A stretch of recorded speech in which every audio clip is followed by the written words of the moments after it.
Chapter 16. Analysis of a complex sentences. You know how to identify a main clause and a subordinate clause in a complex sentence. A main clause makes complete sense and can stand on its own, whereas a subordinate clause, even though it has a finite verb, cannot function as an independent sentence. When you analyze a complex sentence, you actually do a clause analysis, that is, identify the different clauses in the sentence and show their relation to each other. While analyzing a complex sentence, keep the following in mind. First, identify the principal clause in the sentence.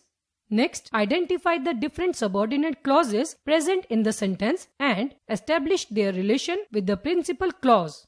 Sometimes a subordinate clause may contain another subordinate clause. In that case, there is a subordinate clause dependent on another. Indicate the connecting word or the subordinating conjunction along with each subordinate clause. Let's look at the analysis of some sentences. The guard who looks after the house said that he had seen burglars in the house. Principal clause, the guard said. Subordinate clause 1, who looks after the house, adjective clause describing the guard in the main clause. Subordinate clause 2, that he had seen burglars in the house, noun clause acting as the object of the verb said. Subordinating conjunction, that. Is this the movie which you were watching yesterday? Principal clause, is this the movie? Subordinate clause, which you were watching yesterday, adjective clause describing the movie in the main clause, subordinating conjunction, which.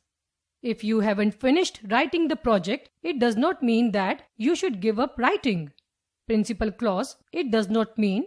Subordinate clause 1, if you haven't finished writing the project, noun clause acting as the subject of the verb does not mean. Subordinating conjunction 1, if.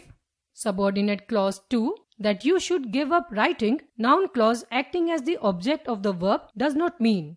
Subordinating conjunction 2, that. How would you know whether the Manish has arrived on time if you do not call up your uncle? Principal clause, how would you know? Subordinate clause 1, whether Mahesh has arrived on time, noun clause acting as the object of the verb know. Subordinating conjunction 1, whether.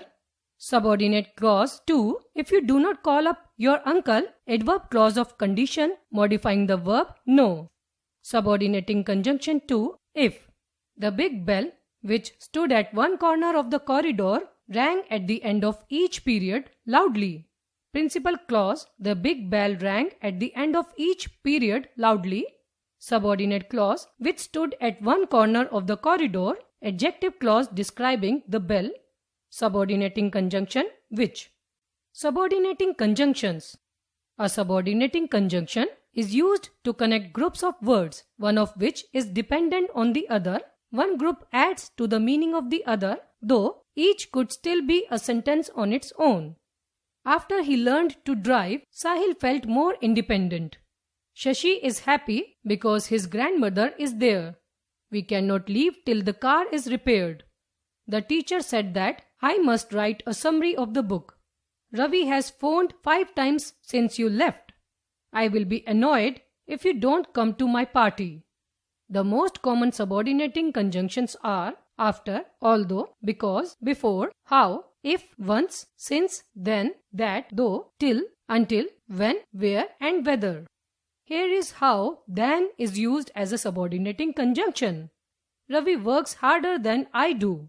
Sita is shorter than he is.